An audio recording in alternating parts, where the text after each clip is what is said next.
በሀገራዊ ምክክር ጉባኤ ህገ መንግስቱ ይቀደድና አይነካም የሚሉ ጽሑፎችን ጨምሮ የተለያዩ ተቃርኖች ፊት ለፊት እንደሚገናኙ ፕሮፌሰር መስፍን አርአያ ማስታወቃቸውን የህወሓት ቡድን የጦርነት ፍላጎቱ ከፍተኛ ቢሆንም መሬት ላይ ያለው አቅሙ ግን የተመናመነ ነው ሲሉ ጀነራል ጻድቃን ገብረትንሳኤ መናገራቸውን፣ የህወሓት ቡድን የፕሪቶሪያውን ስምምነት እየጣሰ ነው ያለው የአውሮፓ ህብረት በትግራይ ክልል የተፈጠረው ውጥረት እንዳሳሰበው ማስታወቁን ጨምሮ ሌሎች መረጃዎችን ይዘንላችሁ ቀርበናል።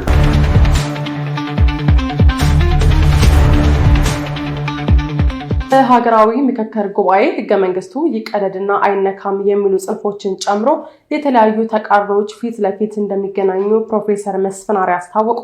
ባለፉት ዓመታት ሀገራዊ ምክክር ለማሰናዳት ሲንቀሳቀስ እየከረመው የሀገራዊ ምክክር ኮሚሽን ዋናውን የምክክር ጉባኤውን ከሐምሌ 8 2018 ጀምሮ ማካሄድ እንደሚጀምር መግለጹ ይታወቃል።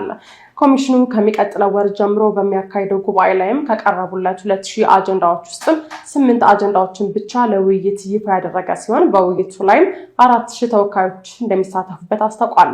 የኢትዮጵያ ሀገራዊ ምክክር ኮሚሽን ዋና ኮሚሽነር ፕሮፌሰር መስፍን አርአያ ከአርማ ፖድካስት ጋር ባደረጉት ቆይታ 8ቱ የተመረጡ አጀንዳዎች በአንድ ጊዜ ለውይይት እንደሚቀርቡ የተናገሩ ሲሆን እንደ አስቸኳይነታቸውና መግባባት እንደተደረሰባቸው የጊዜ ቆይታ በቅደም ተከተል ውሳኔ ላይ እንደሚደረስባቸው አስታውቀዋል።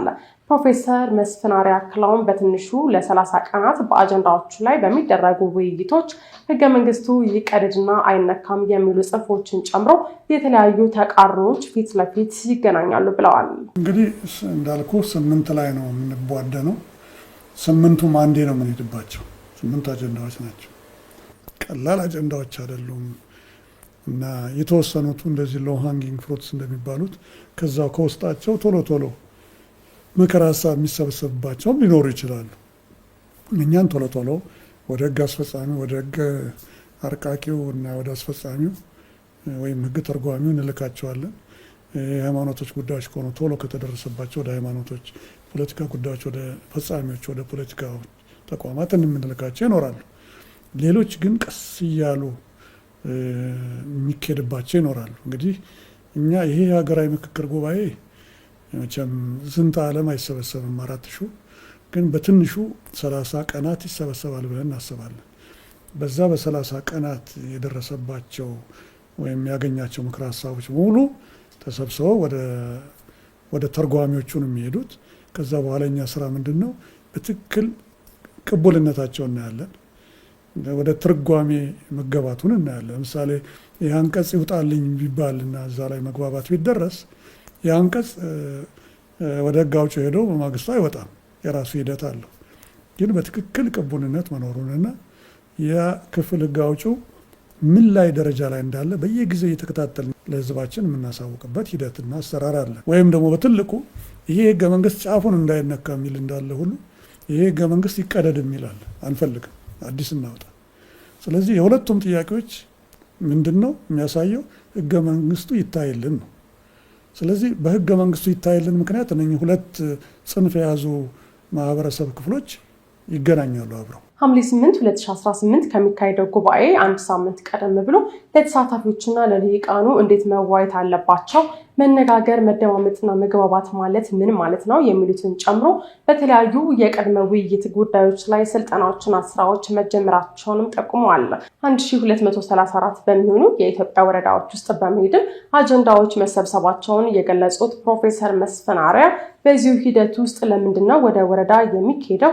አርሶ አደርና አርብቶ አደሩ ምን ያውቃል? ችግሩን የሚያምጡትም ችግሩን የሚፈቱት ምሁራንና ፖለቲከኞችና ጉልበት ያላቸው የመንግስት ሰዎች ናቸው የሚሉ ሀሳቦች ነበሩ ብለዋል። አክለውም ምሁራንና ሊቁ ለዚች ሀገር መስዋዕት ቢከፍሉም ይችን ሀገር መስዋዕት ያደረጉ ናቸው ያሉ ሲሆን አርሶ አደሩና ገበሬው ግን ይችን ሀገር ይዞ እየኖረ ነው ብለዋል። ስለዚህ ስለ ሀገራዊ ምክክር ሲነሳ የሚቀርቡ ሀሳቦች ነበሩ። ምንድነው ወደ ወረዳ የሚካሄደው? አርብቶ አደር ምን ያውቃል? አርብቶ አደር የሚፈልገው የግጦሽ መሬት እና ውሃ ለከብቶቹ ለዚህ ነው። ከዚህ በላይ ለምን ይጨቀጨቃል? አርሶ አደር ምን ያውቃል? አርሶ አደር እነኚህ ትምክህት የተሞላባቸው አባባሎች በሰፊው ነበሩ። ይልቅ የኢትዮጵያን ችግር ሊፈቱ የሚችሉት ልሂቃን፣ ምሁራን፣ ፖለቲከኞች እና እነኚህ ጉልበት ያላቸው የመንግስት አካላት ናቸው። ችግሩንም እነሱ ያመጡት ስለሆነ ሊፈቱት የሚችሉት እነሱ ናቸው። አርብቶ አደር፣ አርሶ አደር፣ አሳ አጥማጅ ወይም አንጥረኛ የሚባለው ነገር ምንድን ነው የሚል እና እኔ በግሌም ቢሆን በዚህ በጭራሽ ከመጀመሪያውንም አምኜበትም አላውቅም።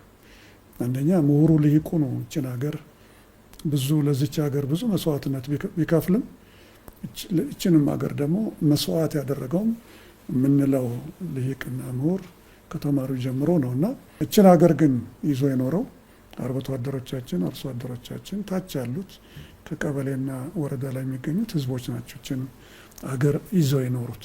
ታሪካችን ከነፍጥ ጋር የተያያዘ ነው። በዘመናዊ የሀገር ግንባታ ውስጥ ደግሞ በጣም ብዙ የሆኑ ነጠላ ትርክቶች አሉ። በየጊዜው በምናመጣቸው ነጠላ ትርክት ደግሞ ተገዳድለናል ያሉት ኮሚሽነሩ የትጥቅ እንዲያርፍ ከተፈለገ የመጨረሻው የጠመንጃ ድምፅ ዝም እስክትል አጀንዳ ኑሮ ወደ ጫካ የወሰዱ ጉዳዮች ሁሉ ወደ ጠረጴዛ መምጣት አለባቸው ብለዋል።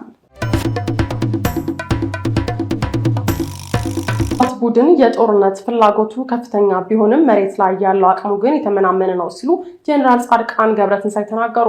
የትግራይ የሰላምና ለውጥ ምክር ቤት በትግራይ ክልል ጊዜያዊ አስተዳደር ማቋቋምና ከዚያም በኋላ የምርጫ ዝግጅት አድርጎ የተመረጠ መንግስት በክልሉ እንዲኖር ለማድረግ እንደሚሰራ ጀነራል ጻድቃን ገብረትንሳኤ ተናግረዋል። የትግራይ ክልል መብቱን አስጠብቆ ሙሉ በሙሉ ወደ ኢትዮጵያ የፌዴራል ስርዓት እንዲገባ ማድረግም የምክር ቤቱ ዓላማ መሆኑን ገልጸዋል። የቀድሞ ኤታማዦር ሹም ጀነራል ጻድቃን ገብረትንሳኤ ይህንን ያሉት ከኤንቢሲ ኢትዮጵያ ጋር ባደረጉት ቃለ መጠይቅ ነው። ጀነራሉ ትግራይ ውስጥ ካለው ችግርና ህዝቡ እያጋጠመው ካለው ውስብስብ ፈተና አንጻር ፈጥነን እየሰራን አይደለም ብለዋል። በትግራይ በተለይም በወጣቱ በኩል ከፍተኛ የለውጥ ፍላጎት አለ ያሉት ጀነራል ጻድቃን በትግራይ ጦርነት እንዳይመጣ ከፍተኛ የህዝብ ፍላጎት እንዳለና የአስተዳደር ለውጥ ፍላጎት መኖሩንም ተናግረዋል። ምክር ቤታቸው እነዚህን መነሻ አድርጎ እየሰራ መሆኑንም ጠቁመዋል።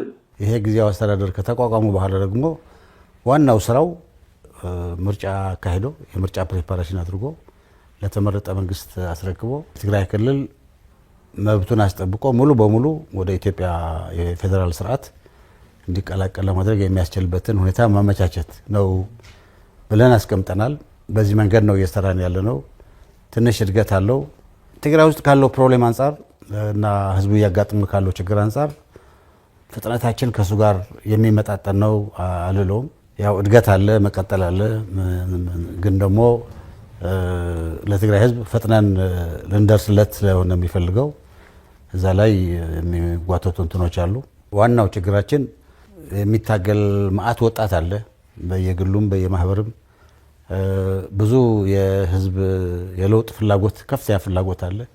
ሁለት ነገሮች ላይ ትግራይ ላይ ከፍተኛ መተማመን አለ። አንደኛ ጦርነት እንዳይመጣ ፍላጎት አለ አክሮስ ህብረተሰቡ በሙሉ ወጣቱም ሰራዊት ውስጥ ያለውም ሌላውም የተማረውም ነጋዴውም ምናምኑም።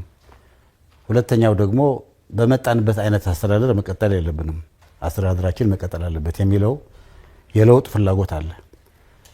ይሄ የኛ ምክር ቤት እኛ እየሰራንበት ያለነው ምክር ቤት ማለት ነው እነዚህን ሁለቱን ነገሮች መነሻ አድርጎ እነዚህን ትንሽ ፈታፈታ አድርጎ ሰው ለማታገል በሚያስችል አይነት መንገድ ለማስቀመጥ ነው እየሰራ ያለው።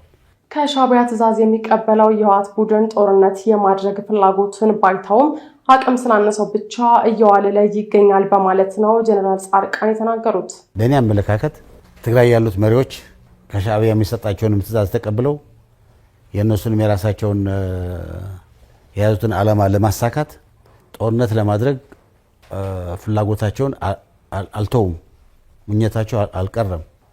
አቅማቸው ስለተመናመነ ብቻ ግን እንዲህ እየዋለሉ ነው ያሉት። ማይክሮፎን ላይ ወጥቶ መፎከሩን አላቋረጡም፣ ይናገራሉ። ያ ጦርነት እንዲህ እናደርጋለን እንደዚህ ይላሉ። መሬት ላይ ያለው ደግሞ የማያላውሳቸው እየሆነ እየመጣ መሆኑን ያያሉ። ኢራንና አሜሪካ ጥቃቶችን ለማስቆምና ንግግሮችን እንደገና ለመጀመር መስማማታቸውን አንድ የአሜሪካ ባለስልጣን ተናገሩ። በኢራንና በአሜሪካ መካከል ለወራት ያክል የቆየውን ጦርነት ለማስቆም በሚያስችል መልኩ ሁለቱም ሀገራት የያዙትን የጥቃት እርምጃ ለማቆምና ንግግሮችን እንደገና ለመጀመር ተስማምተዋል። ይህ እርምጃም በሁለቱ ሀገራት መካከል የነበረውን ጦርነት ወደ መፍትሄ ለማምጣት የሚደረግ ወሳኝ የንግግር መድረክ ተደርጎ ታይቷል። አሜሪካና ኢራን በነጋው ዕለት ማክሰኞ በኳታር ንግግሮቻቸውን እንደሚቀጥሉ ተነግሯል። Ships are out there today and is saying, don't come here, don't even think about it. And you have these massive tankers saying, let's get the hell out of here. It's amazing. It could very well end up being a very good deal.